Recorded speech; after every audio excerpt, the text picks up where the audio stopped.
Suscríbase a Delfino Más en delfino.cr y disfrute de todas las entregas de Curul en Llamas y de mucho más contenido en audio. Delfino.cr. El chuchinguismo político. Chuchenga, diputado, chuchenga. Si va a ser por nosotros que este país se puede ir a la mierda. Y en lugar de ponerle Instituto Nacional de las Mujeres, ponerle Instituto Nacional de las Lesbianas. No tengo dinero ni nada que dar. Delfino.cr presenta Curul en Llamas, cubriendo y sufriendo la Asamblea Legislativa, porque alguien tiene que hacerlo.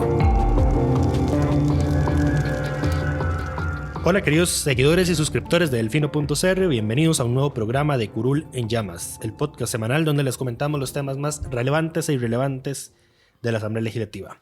Les saluda Luis Madrigal desde el 26 de junio del 2020, como siempre en compañía de... May, espero que todas y todos estén bien. Empezamos con... Estamos grabando de una zona en alerta naranja por COVID, valga mencionar. La semana pasada habíamos dicho que grabaríamos de nuevo si don Daniel Salas lo permitía y por el momento así ha sido. No me lo recordes. Pero bueno, los temas de esta semana son, primero unas votaciones que se hicieron para ratificar miembros de la Junta Directiva del Banco Central que el presidente del Congreso decidió volver a ser secretas. Vamos a hablar del informe de la comisión que estudió el tema del FES.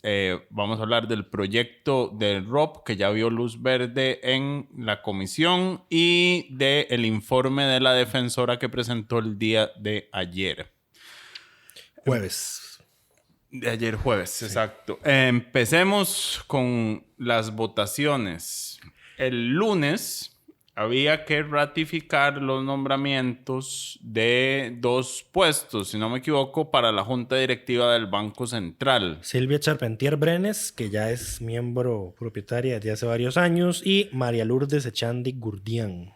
Ahora, ustedes recordarán que en la Asamblea hay una discusión sobre las votaciones secretas. El tema es que para las ratificaciones, los anteriores 2 presidentes de la Asamblea, Carolina Hidalgo y Carlos Ricardo Benavides, habían sido del criterio de que una ratificación era una votación, no una elección, y por tanto la misma se hacía de forma pública.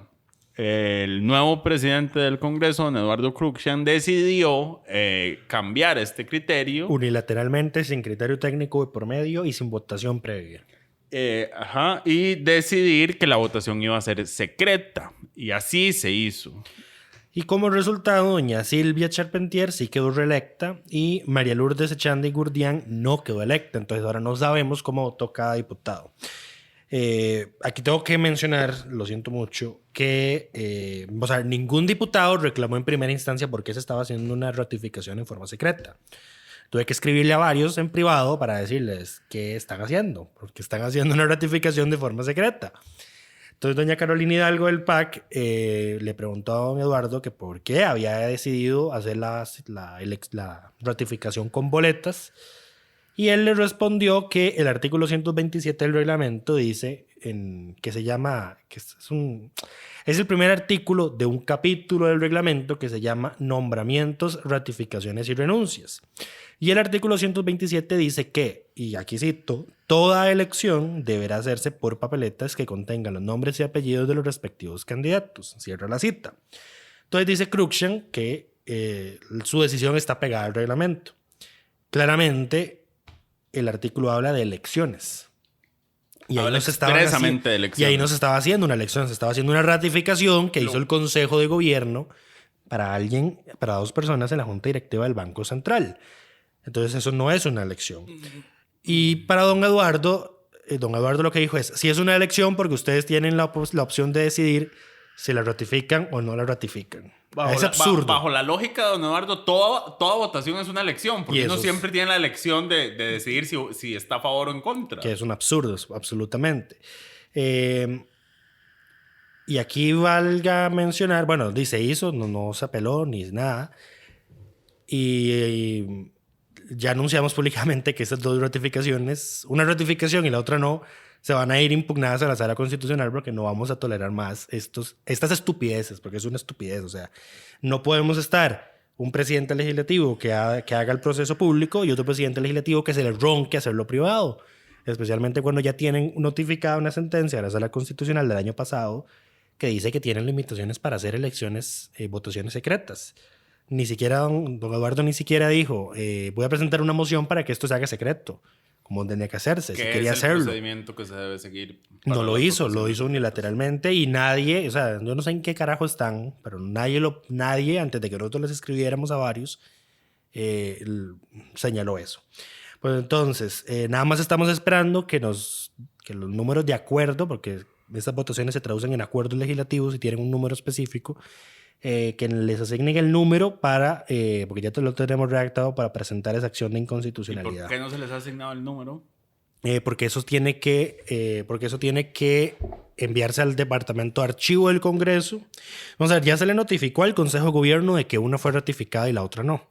Pero esos acuerdos se van al Departamento de Archivo, que es donde se les asigna un número, y el Departamento de Archivo lo manda a publicar a la Gaceta.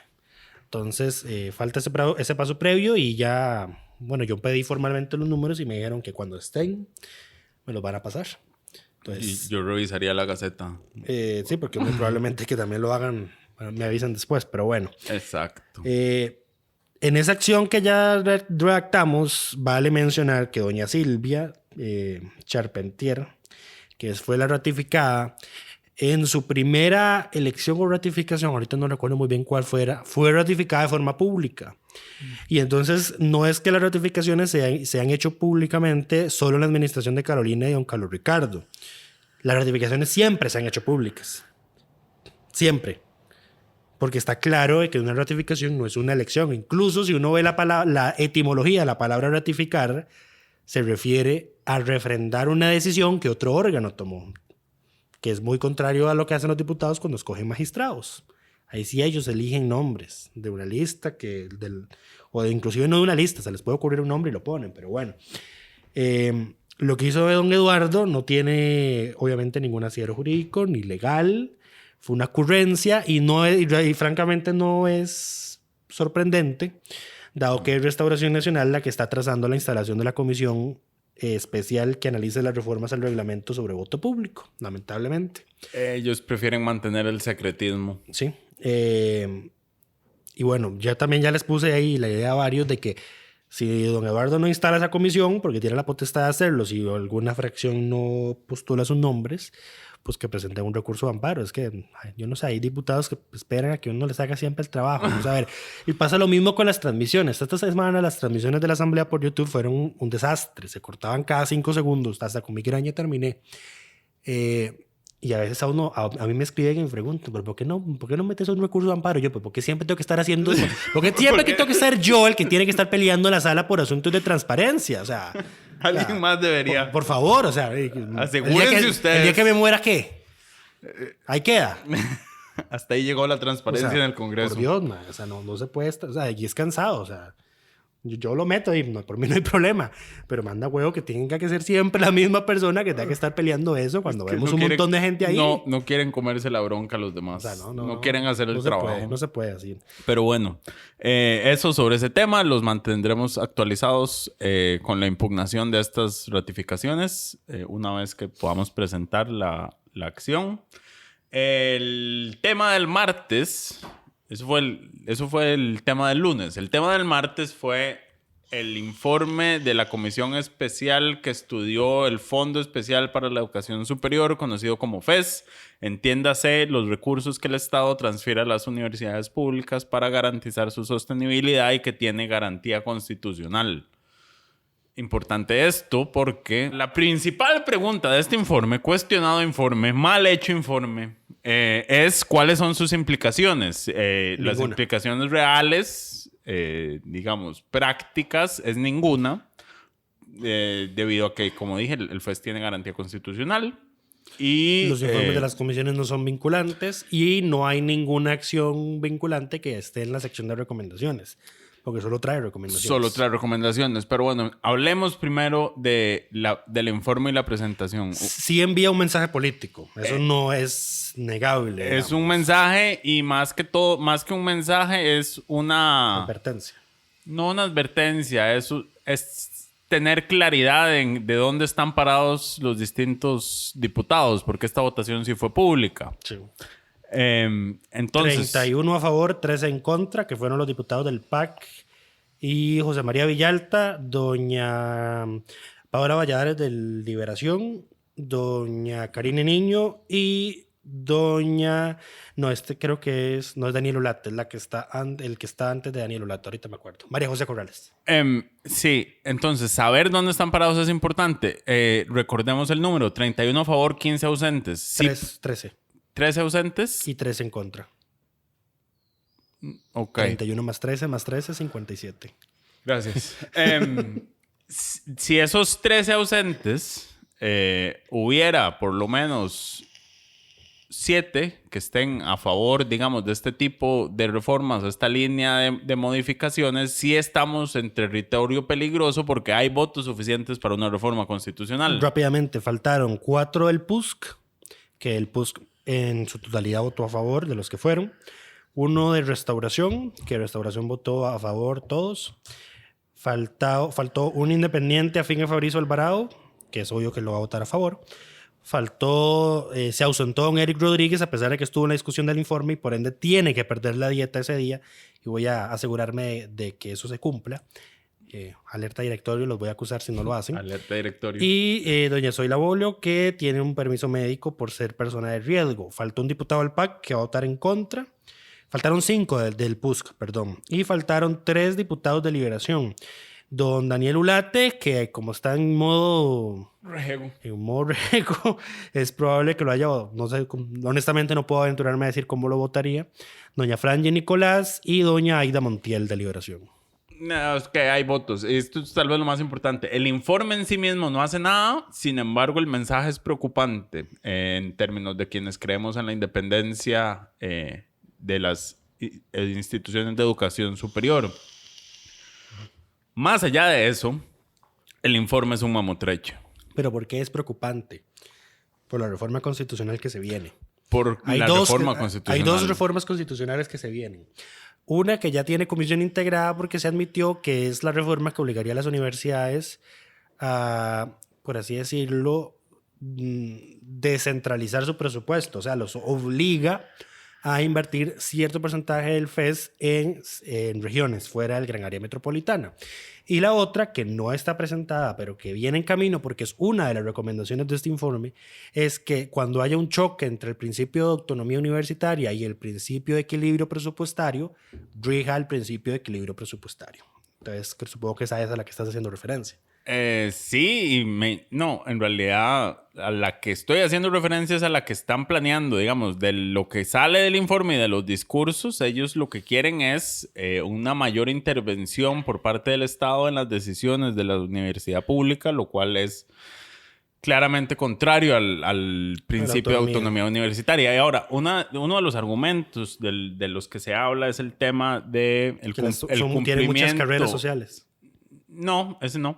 El cumplimiento en temas salariales y la regla fiscal, lo cual ya está en estrados judiciales, digamos. El tema de que las universidades estén obligadas a cumplir con la regla fiscal ya es una discusión judicializada. Es que a los diputados les encanta intervenir legalmente en...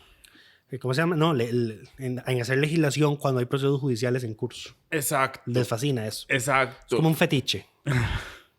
Es una mala práctica. Pero bueno, entonces, en ese tema está el tema judicializado. Hay que esperar que en estrados judiciales se resuelva. Y yo creo que va a terminar saliendo a favor del Estado, de que las universidades se van a tener que apegar a la regla fiscal, que ya no tenemos, o sí tenemos, no sabemos si tenemos o no tenemos. Sí tenemos, pero no para todos. Exacto.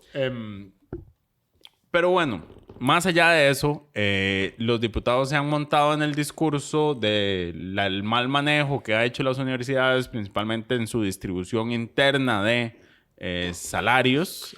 Y sus convenciones colectivas y sus anualidades enormes. Exacto. Hay que reconocer, pero que también esas convenciones colectivas, anualidades enormes, generan una gran desigualdad a lo interno de las universidades, porque son pocos los beneficiarios reales de esos salarios sumamente altos, y una gran mayoría de profesores, y principalmente los que están en condiciones de interinazgo, no tienen esas condiciones salariales. Ahora, aquí también hay que hacer una aclaración, porque en plenario se dijo que una gran mayoría gana menos de 1 millón, pero también una gran mayoría no trabaja jornada completa en la universidad, y eso también explica ese monto. Hay mucho interinazgo. Hay que hacer el cálculo de cuánto es proporcional a una jornada completa para tener una idea real de la situación, pero sin embargo la desigualdad dentro de las universidades en términos salariales es una problemática. Sí, aquí hay que vamos a ver, las críticas fueron muchas y francamente la discusión del informe fue muy penosa. O sea, yo ni siquiera la aludí en la crónica del martes porque fue demasiado... Además de que la transmisión se pegaba cada 5 segundos y hubo que escucharla por radio, era demasiada tortura ir a escuchar casi 9 horas de sesión para volver a ver las discusiones de bajo nivel que había, tratándose de mentirosos, de oportunistas, etcétera, etcétera. La crítica que sí rescaté es que don José María dijo lo siguiente: si el informe del FES fuera una tesina, no le daría a sus redactores para pasar estudios generales. Su estructura empieza con las conclusiones, utilizan datos enteramente falsos y el texto consiste en un puro copy-paste de las actas de la comisión. Cierro la cita. Si dejamos de lado el hecho de que los informes de las comisiones investigadoras no tienen por qué necesariamente tener la estructura de una tesina universitaria, la crítica de que el informe es un copy-paste de lo que los comparecientes fueron a la comisión a decir es absolutamente cierta. Ese informe tiene 177 páginas y la gran mayoría son copy-paste de las actas. Y yo Entonces, creo que la comisión no debería llamarse comisión investigadora, sino comisión diagnosticadora. Y al final, vamos a ver, era Comisión Especial Investigadora del Financiamiento de las Universidades Públicas para que estudie, analice y eventualmente proponga proyectos de ley. Aquí no hay ningún proyecto de ley propuesto. O sea, formalmente no hay ninguno. Entonces lo que hicieron fue diagnosticar lo que ya se sabe. Y al final, o sea, si lo que querían era mandar un mensaje político con una comisión, oiga, qué desperdicio de plata.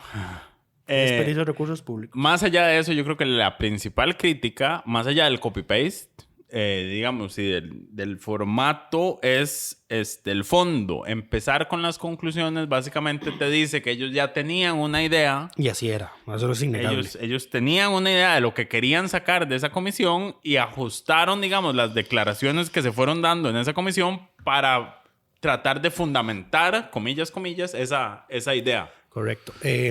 Vale decir que la Universidad de Costa Rica respondió a este informe. Algunos de los defensores del informe sacaron esa respuesta porque la Universidad de Costa Rica en una parte dice que varias de las observaciones que se hacen son válidas y que son oportunidades de mejora que tiene la UCR en específico. Pero obviamente obviaron el resto de críticas que le hicieron las personas que se redactaron ese informe. Y algo muy interesante que detectó Sebas es que una de las críticas que hace el informe es que las universidades públicas, a diferencia del TEC y la UTN, tienen demasiada concentración de carreras de ciencias sociales. O sea, los diputados demeritan las ciencias sociales porque dicen que lo que se necesitan son ciencias duras. Sí, STEM. La esa. Ciencia, tecnología, ingeniería, etcétera. Algo más, matemáticas. Las carreras de más demanda del mercado en este momento. Entonces, como esa es una crítica que tiene el informe, pero lamentablemente la respuesta que le hace la UCR a los diputados es precisamente redactada por profesores o por personal que trabaja en áreas de las ciencias sociales o que no trabaja en las áreas de las que los diputados los que participaron de esa comisión especial para responder a este informe son personas ya sea de letras, que en letras está letras y filosofía, o de ciencias sociales. El único de ciencias duras o básicas era Macaya, que es de biología, que fue rector. No es Román Macaya. No es Román Macaya, es Macaya, el ex rector de la UCR, que es del área de biología y de la investigación biológica, eso sí, pero que es una lástima. Ex rector. Sí, vamos a ver, esa circunstancia es una lástima porque es innegable que las universidades en esas áreas en específico tienen importantes aportes al país. y perfectamente podían haber llevado a 1 o 2 personas más que dijeran, no es necesario demeritar las ciencias sociales porque ya estamos haciendo esto en estas áreas que ustedes están señalando. Observación ahí, pero bueno, oportunidades perdidas que no volverán. Oportunidades perdidas, exacto. Pero bueno, como dijimos, el informe tiene una serie de recomendaciones, muchas, pero son como saludos a la bandera. Sí, lo vamos a ver. En resumen, al MEP lo que le pide es que se pongas en sus zapatos de ente rector en la educación, porque tiene en teoría un papel también que jugar en las universidades públicas a pesar de que tengan autonomía. Piden que haya un tercero independiente que analice los objetivos e indicadores del Plan Nacional de Desarrollo e Inversiones Públicas, que es el PLANES abreviado. Piden que la UTN esté ya formalmente incorporada a la distribución del FES, que en efectos prácticos esto lo que haría es quitarle más recursos. Le quitaría recursos a las universidades que ya los reciben, que están dentro del FES, para dárselos también a la UTN. Que eso es innegable, o sea, no se ha hecho porque ese sería el efecto. El resto de las universidades recibiría menos recursos. Que cumplan con la ley 9635, que el CONARE tenga participación permanente del Ministerio de Hacienda, del Mideplan y del MEP. Y esas son las recomendaciones más relevantes. Sí, la mayoría... Nuevamente, no son vinculantes y no son órdenes tampoco. No son vinculantes y algunas ni siquiera son realizables. O sea, CONARE no puede integrar, no está obligado a integrar más gente. Y además de que sería muy raro tener a un ministro en un ente que se llama Consejo Nacional de Rectores. Exacto, por definición están ahí los rectores y alguna habrá que representar. ¿Hay representación estudiantil? No sé si hay representación estudiantil en el CONARE. Creo que lo más en lo que han llegado la representación estudiantil es hasta ahora en la discusión del FES. Que hay un representante, pero bueno, más allá de eso, el 2020 va a ser un año clave para la negociación del FES, dada la situación económica que está atravesando el país. Y ahora es la primera vez que va a haber, creo que es participación formal de los representantes estudiantiles. Sí, que lo que tiene es una participación de las 5 federaciones de estudiantes. Se la dieron después de la huelga por el recorte al presupuesto el año del 2019 que se aplicó para este año. Por el desastre que hubo el año pasado con ese movimiento de 10,000 millones. No, eso no fue eso. Eso no fue con el tema de la aplicación de la regla fiscal y... No, ya me acordé. Fue con el recorte de gasto de capital y gasto corriente. Exactamente. Sí, eso fue cuando se estaba hablando de la aplicación de la regla fiscal. Sí. Porque si lo dejabas en gasto, no podían pasarlo. Hay un podcast enorme sobre ese tema. Tenemos exacto, pueden regresar a ver ese episodio para recordar lo que pasó. En fin, pero bueno, el 2000... ¿En qué momento se negocia esto? Porque estamos en épocas de negociación. Eso tiene que estar sucediendo en este momento y va a ser un año sumamente complicado. El Estado, en teoría, no puede reducir el monto nominal que dio el año anterior. Y tiene que actualizarlo por la inflación como mínimo. Tienen que hacerle una actualización como mínimo por la inflación pero las finanzas del Estado del próximo año se ven... paupérrimas.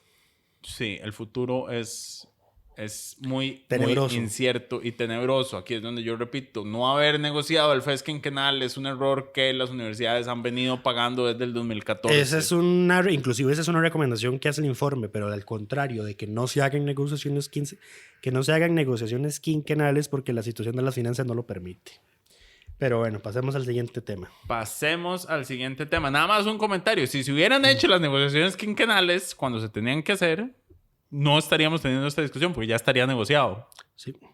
Pero bueno. Pero tal vez la discusión sería si una negociación quinquenal es prudente, dado de que se hace sobre supuestos macroeconómicos a 5 años.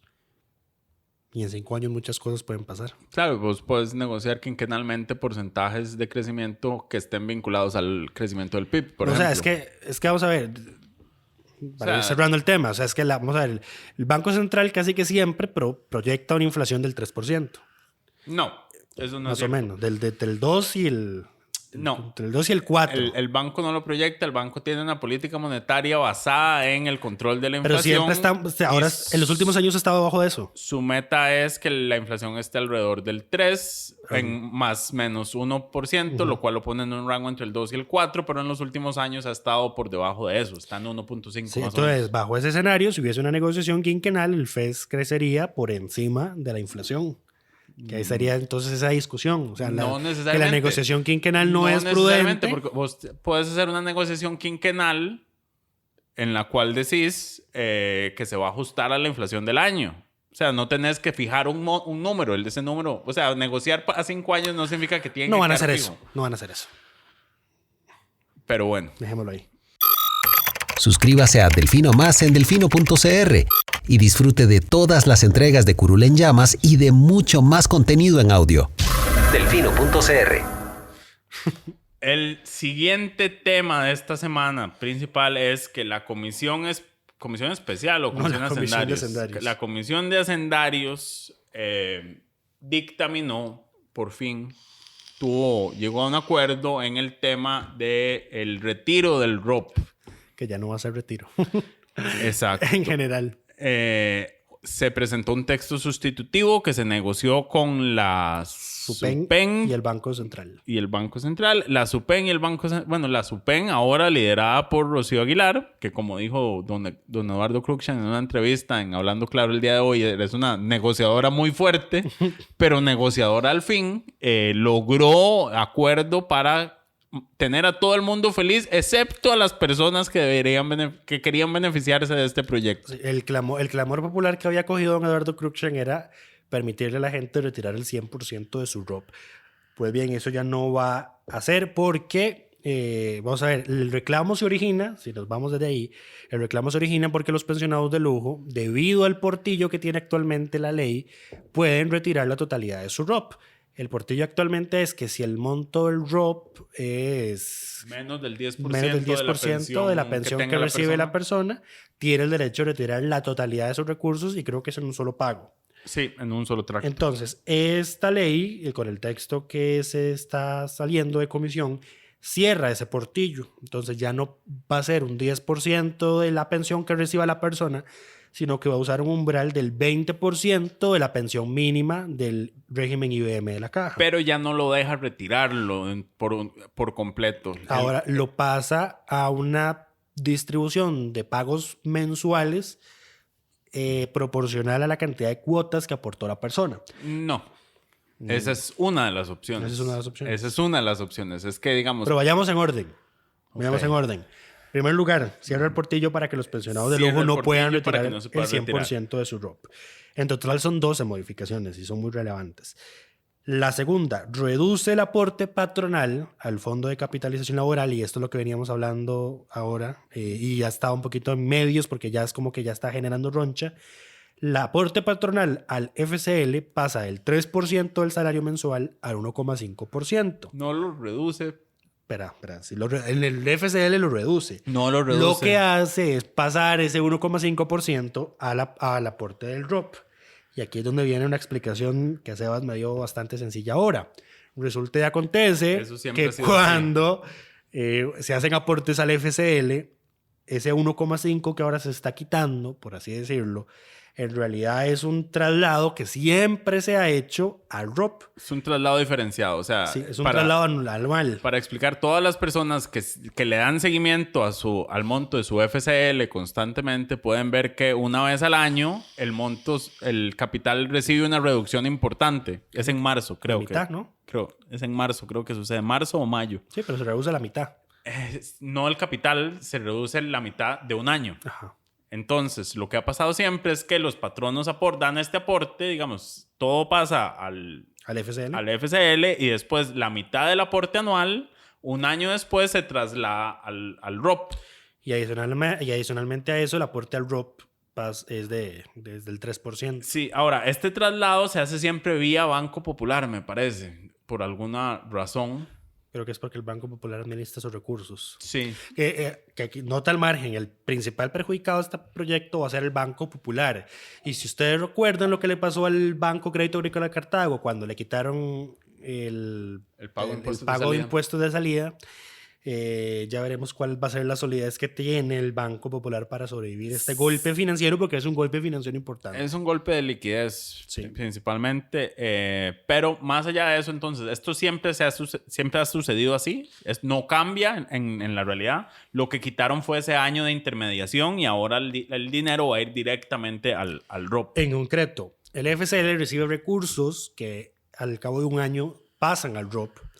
Pero entonces esos rendimientos del FCL, por esa plata que va para el ROP, se quedan en el FCL, una parte. Al cabo del año, como ya mencionaste, que es más o menos alrededor de marzo, esa plata se devuelve al ROP y ahí empieza a ganar ya sus propios intereses y se incluye en el capital. Entonces, en concreto, el aporte del FCL pasa del 3% al 1,5%, y el aporte del ROP pasa del 3 a 4,25%.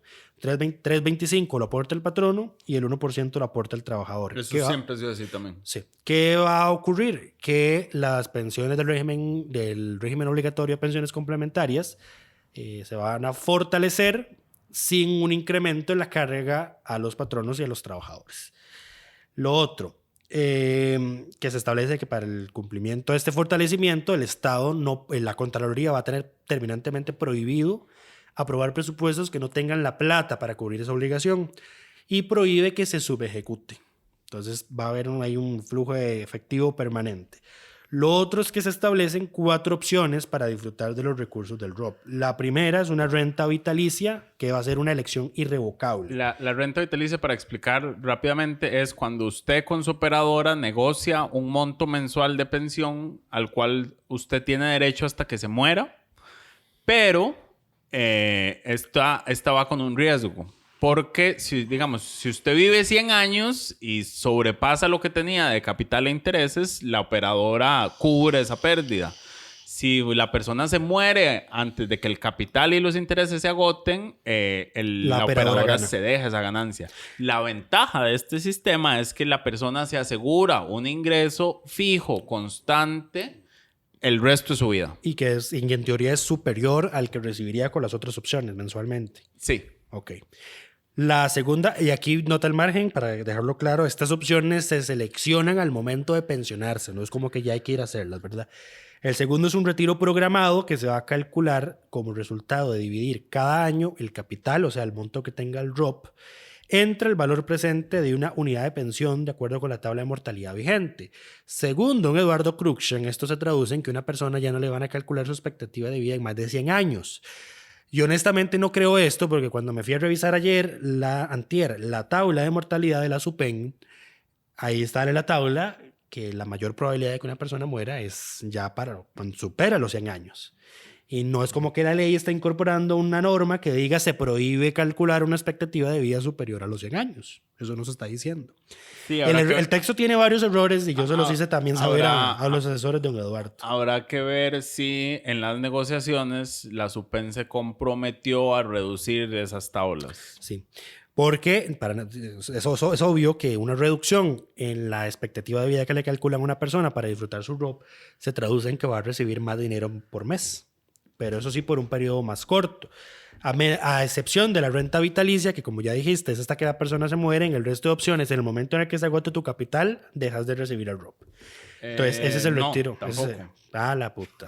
Es que hay una opción. Espera, para vayamos en orden, ahorita meter la cuchara en ese. Dale. El siguiente es la renta permanente, en la que el Esa. pensionado recibe los rendimientos de la inversión, o sea, todos los intereses que acumuló su capital durante todo el tiempo que cotizó, Y que sigue, Pero- y mientras sigue sí. vivo. pero el capital, o sea, No se toca. el capital le queda a sus sucesores. Exacto. Entonces, la persona recibe una pensión en base a los rendimientos y la sigue recibiendo hasta que se muera porque el capital permanece intacto hasta que la persona muera y le queda como herencia a sus sucesores, bueno, al beneficiario que la persona defina. Y la última es una renta temporal hasta la expectativa de vida condicionada, que acá me parece que es una opción que se sacaron de la manga luego de una reciente resolución de la Sala Constitucional que le dijo a la SUPEN: hágame el favor y le readecúa esta pensión por ROP a esta señora a su expectativa de vida, porque lo contrario era como 130 y pico de años.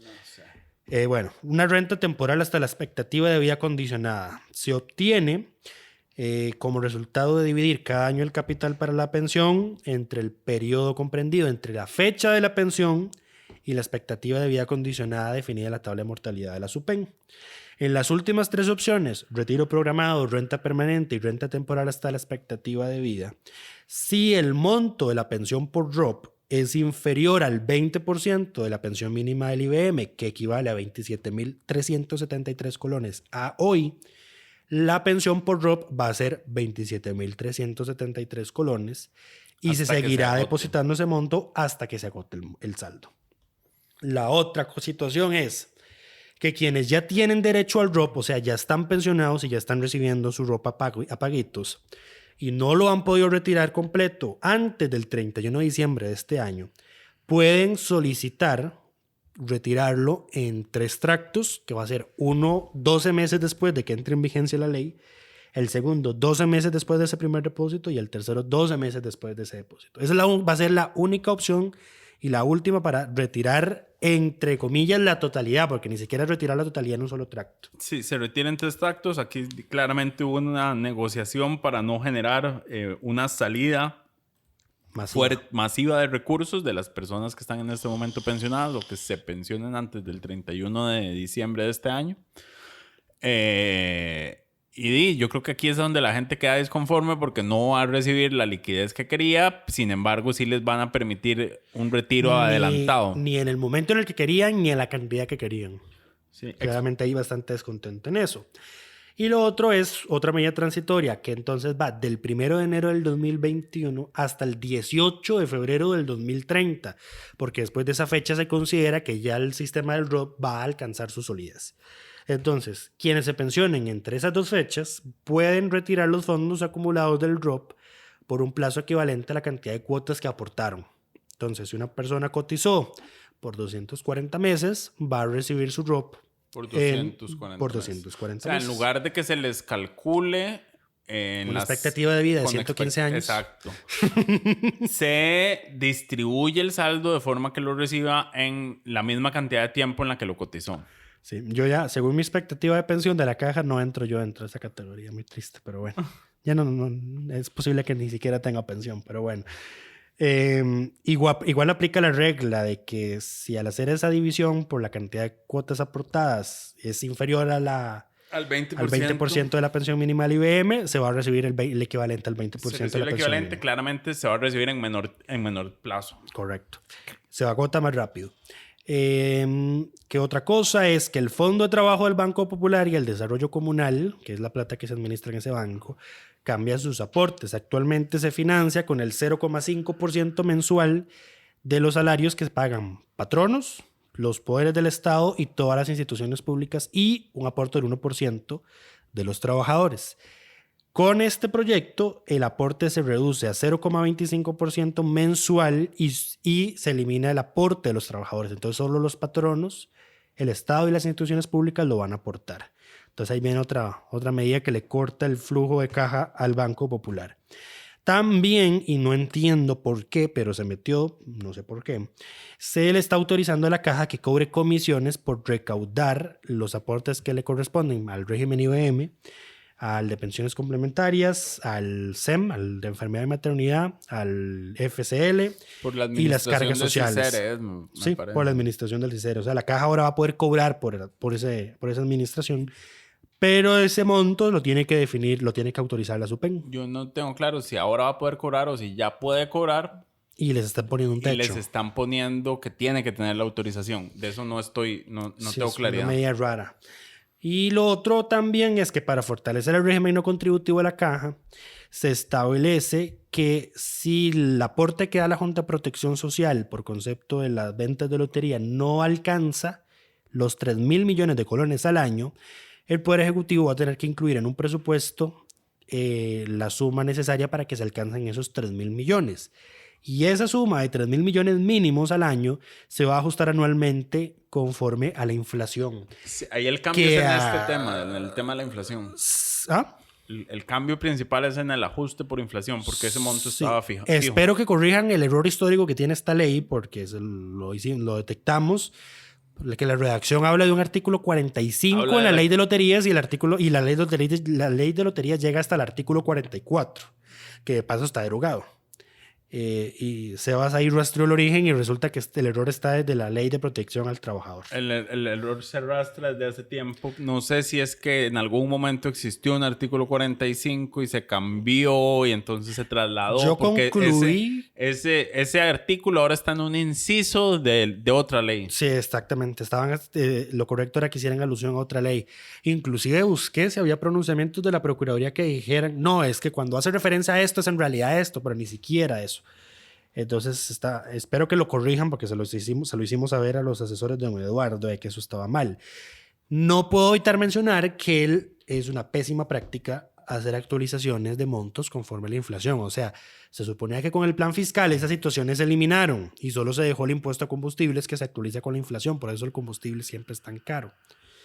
Es mala práctica actualizar obligaciones al Estado con base en la inflación, porque así como ahorita tenemos una inflación cerca del 1%, en unos años podemos tener inflaciones del 10%. Si la gente ya no recuerda esos tiempos No. De los 90s, cuando la inflación era sumamente alta. Y es tan fácil tener inflaciones tan altas. O sea, es que el último tiempo en el que tuvimos una inflación así fue porque el Banco Central imprimió dinero, creo que era para salvar una de las empresas estatales. Doña Yorena León lo recordó en una intervención en plenario. Fue un desastre porque fue una medida de un año y los niveles de inflación fueron altísimos por bastante tiempo. Sí, la política del Banco Central ahora es distinta a la que era en ese momento, principalmente porque está anclada en la inflación, justamente. Entonces, la política monetaria, entonces, no es tan preocupante.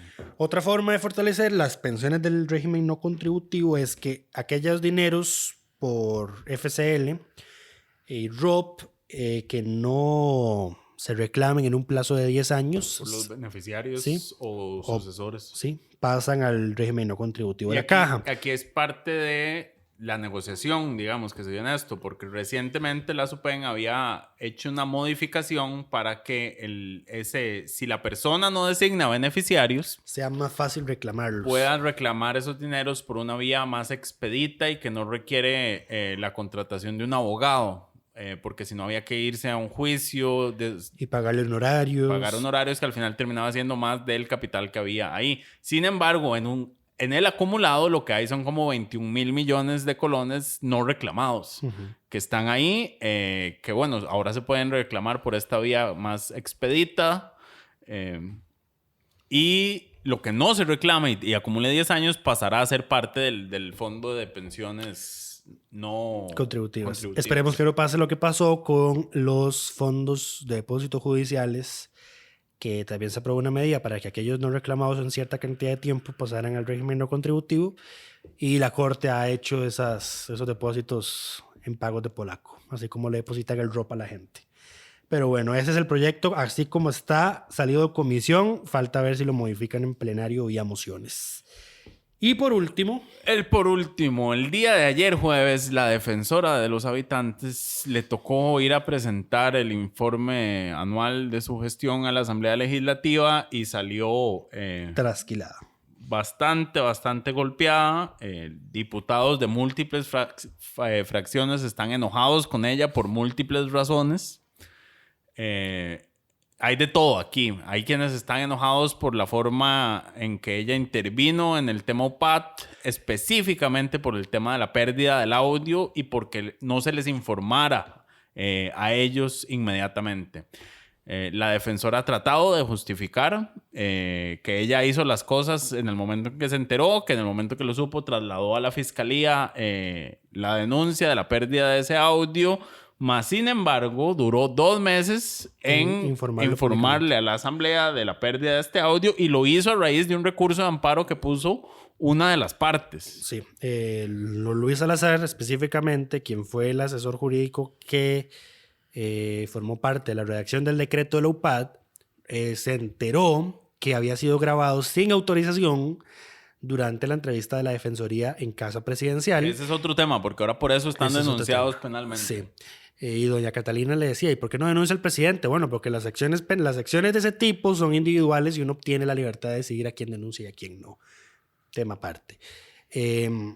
Don Luis Salazar le pidió a la Defensoría que le diera copia de todo lo que recopiló en Casa Presidencial porque era para ejercer su derecho de defensa.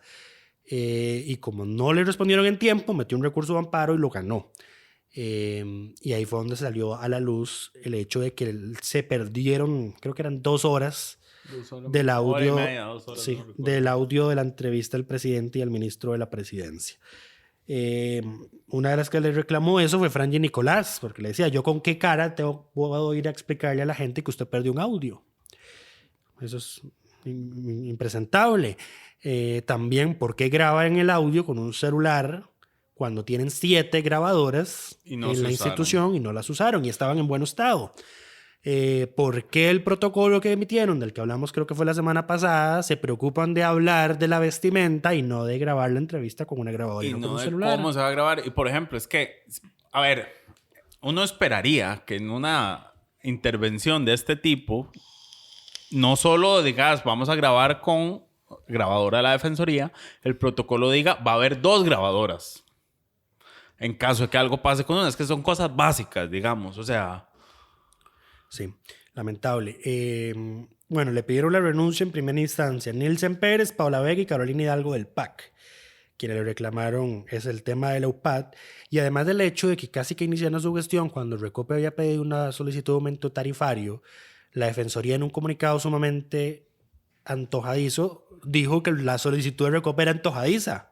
Y después no se opuso en criterios técnicos. Y cuando porque nosotros en Delfino.cr preguntamos por qué si usted dijo que era antojadiza no fue a RC para oponerse, dijo, es que después lo analizamos y si estaba bien técnicamente planteada. Entonces, mujer.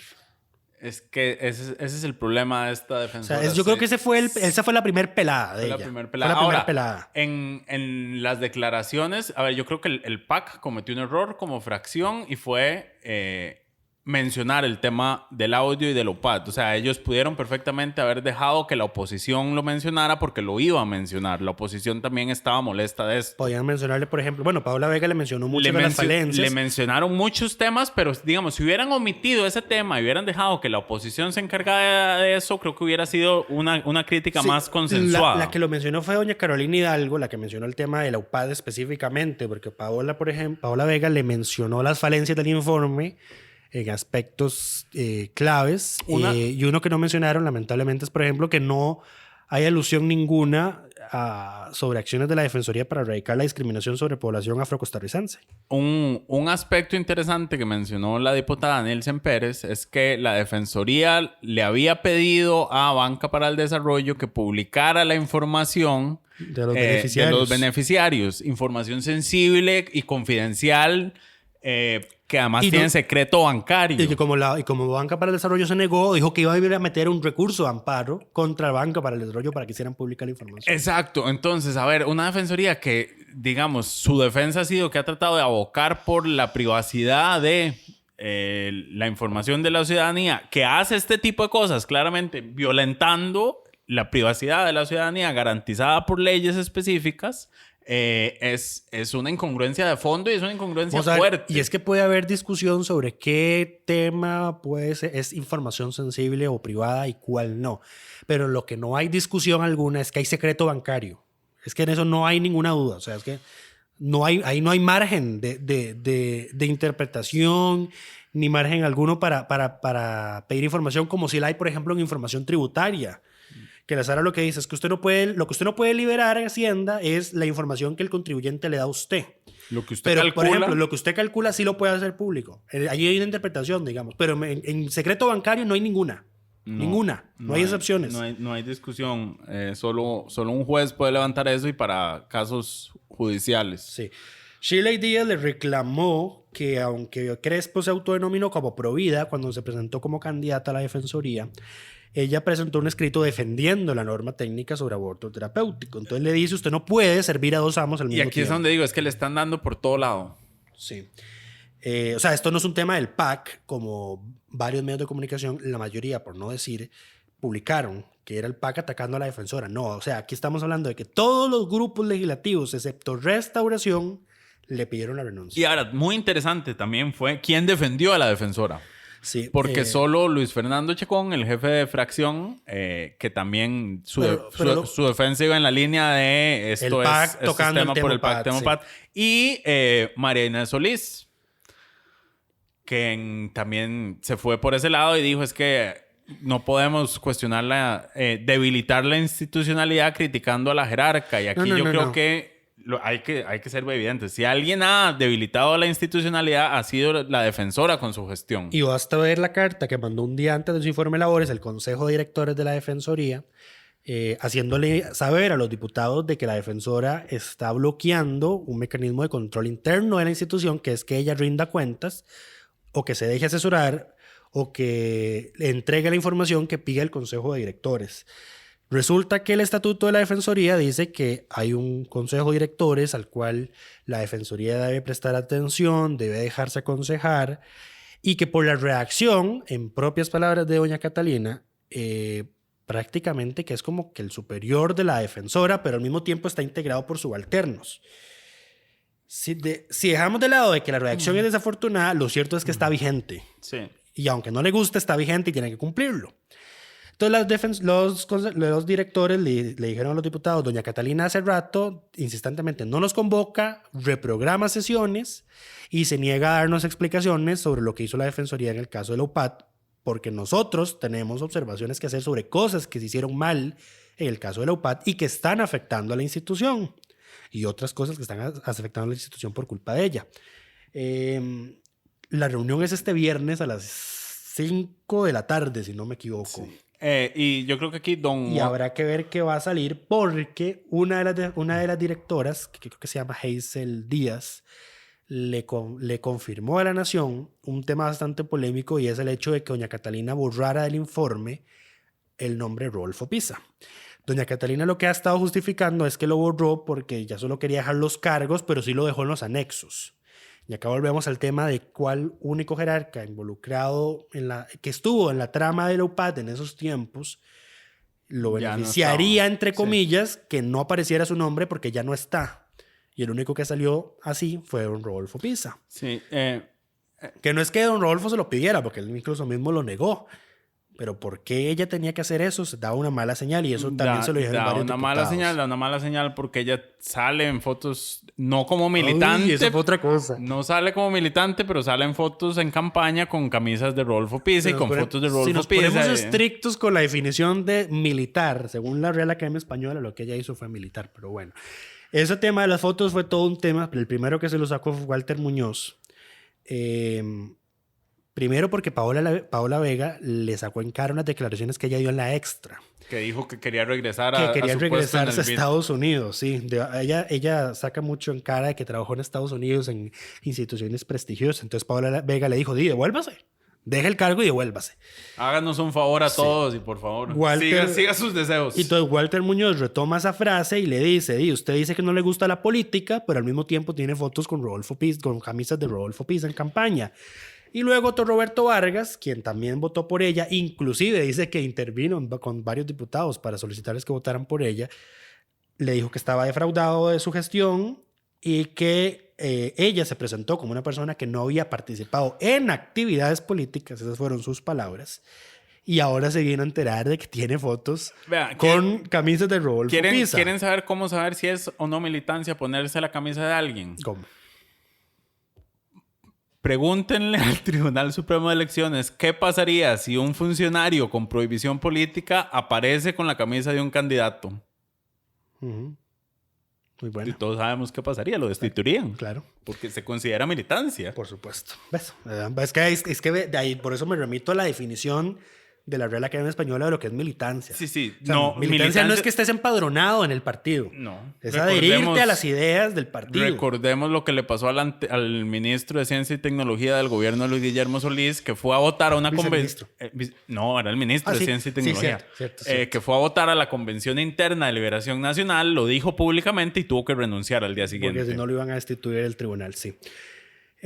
Doña Catalina respondió que ella nunca había militado en un partido político, pero que sí había votado en las elecciones. Y don Otto Roberto la perdió. Se levantó, cosa que no pueden hacer por el protocolo de salud, se levantó Y hablándole de lo más cerca posible al micrófono, saca su teléfono y le dice, pero ¿cómo usted sigue mintiendo de la forma más descarada? Esas fueron sus palabras. Usted no aprende las lecciones, le dijo. Aquí la tengo en una foto con camisa de Rodolfo Pisa en un grupo folclórico, porque esa es la foto que se hizo pública. Y aquí hay otro sinnúmero de fotos involucradas en la campaña de Rodolfo Pisa. Entonces le dice, si usted me dice que esto es un montaje, le pido disculpas. Pero entonces no me mienta. Y él también le dice, yo no la estoy criticando a usted por haberse involucrado en la investigación de la UPAD, porque ella dijo, si ustedes quieren una defensora que todo lo tape, destituyanme. Entonces él le dijo, yo no la estoy criticando por haberse involucrado, la estoy criticando porque lo hizo mal. Lo hizo mal. Y ahora todo el foco del tema de la UPAD está sobre ella por las torpezas que cometió y por la degradación de la credibilidad institucional que tiene ahora la Defensoría. Y algo importante, porque hay quienes dicen que que a Catalina se le ataca por haber puesto al presidente en la palestra en medio de esta investigación. A ver, cuando ella interviene es porque ya el presidente estaba en medio de la tormenta, digamos. Y además ella no fue una idea que se le ocurrió a ella. O sea, ella misma reconoció en la comisión que fue que ella recibió llamadas de Casa Presidencial diciéndole, si quiere, aquí la podemos recibir, venga y investiga. Y fue después de esas llamadas que ella decide llegar a Casa Presidencial. Sí, además ya la noticia había sido pública, ya el decreto había sido eliminado, ya la fiscalía estaba actuando de oficio. Sí. O sea, no es que el caso López se investiga por la Defensoría. Ella intenta hacer creer que así fue, intenta ponerse en un papel que no le correspondía y ahora está pagando las consecuencias de no saber hacerlo. Vea que hasta Eric Rodríguez le pidió la renuncia porque él le hizo una sencilla pregunta de quién es el que manda la Defensoría. Y no le pudo responder. Y no le respondió, pero no de la forma que él esperaba que le respondiera. Él esperaba que le respondiera, yo soy la máxima autoridad y soy la que toma las decisiones. Y como ella no dijo eso, lo que él interpretó es que usted no tiene el liderazgo. Y aquí creo que viene lo que le dijo María Vita Monge del PUSC, mencionando la carta de los directores. Usted tiene razón cuando le dice que ellos son subalternos suyos. Pero lo cierto es que ser jefe no es lo mismo que ser líder. Y eso es muy cierto, porque todos estos hierros de la Defensoría, que bien pueden no ser imputables, específicamente a doña Catalina, por ejemplo, que se grabara con un celular y no con una grabadora, porque eso puede ser una decisión que debía tomar otro funcionario, con un liderazgo fuerte esas cosas no pasan. Y aquí es importante señalar, a ver, ¿por qué no responde ella? Porque si ella responde, la que manda soy yo, también dice, la que cometió los errores soy yo. Correcto. Y eso es lo que ella no ha querido reconocer. Y aquí yo tengo que señalar, hay una incapacidad de la defensora de reconocer sus errores en múltiples temas. Todos son sus subalternos, siempre son los subalternos. El error siempre es de alguien más, ella es la víctima atacada siempre. Hay una falta de capacidad de introspección. Pero sí, hay una moción para que se inicie el procedimiento para destituirla. La firman Enrique Sánchez del PAC, María Vita Monge y Shirley Díaz del PUSC, los independientes Carmen Chan y Eric Rodríguez, Franje Nicolás del PLN, Walter Muñoz del PIN, Dragos Dolanesco y Otto Roberto Vargas del Partido Republicano. Y José María Villalta no la firma, pero también le dijo que por favor valore renunciar. Entonces, el único que la está defendiendo por este momento es Restauración. No. Eduardo Cruikshank, hablando hoy en Hablando Claro nuevamente, dijo que la moción está presentada, que él ve que existe un ambiente para que se dé la destitución y le dijo, mandó el mensaje por medio del programa de radio diciéndole que si ella, digamos, debería renunciar a su puesto y no obligarlos a ellos a llevar el proceso que va a terminar en su destitución. Es que todos los elementos, y no solo por el tema del UPAD, o sea, es que esto no se limita al tema, al circo que hizo y el ridículo que hizo con el tema del UPAD. Es causal de destitución de la defensora el que cometa negligencia notoria. Y es obvio que en este caso toda su gestión está plagada de negligencia. Ha sido altamente y con esto terminamos porque ya se nos acabó el tiempo. Nada más se nos olvidó mencionar al diputado de la semana. Esta semana tuvimos conflictos de intereses para poder nombrar a este diputado. Íbamos a nombrar a don Eduardo Cruikshank por el proyecto del ROP que él ha liderado. Sin embargo, debido a su falta de criterio en el tema de las votaciones públicas y secretas en las ratificaciones, no lo hicimos. Se lo damos a don José María Villalta por sus comentarios tanto en la discusión del FES como en el informe de la defensora. Creo que es uno de los más congruentes a la hora de argumentar sus posiciones. Entonces el reconocimiento de esta semana va para él. Muchísimas gracias a todas, a todos, y los dejamos porque vamos a ir a escuchar a don Daniel Salas a ver cómo nos fue el día de hoy. Ay, qué triste. Pero bueno, cuídense mucho. No rompan burbujas sociales, por favor.